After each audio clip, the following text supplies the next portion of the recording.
بدأ المركز العربي لدراسات المناطق الجافة والأراضي القاحلة أكساد تدريب 12 مهندسا زراعيا وطبيبا بيطريا سوريا من كوادر الهيئة العامة للبحوث العلمية الزراعية على أحدث الطرق العلمية لتحسين المواصفات الوراثية لحيوانات المزرعة.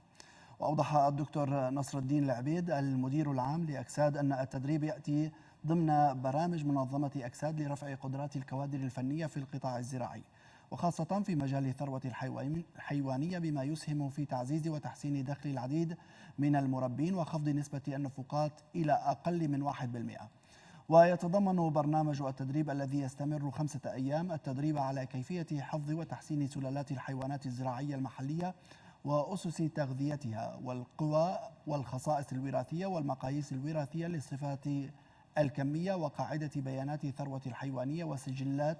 والأسس الوراثية لتهجين والتقييم الوراثي للحيوانات وأهم الأمراض التي تصيب الحيوانات الزراعية واستخدام التقنيات الحديثة في توجيه التناسل.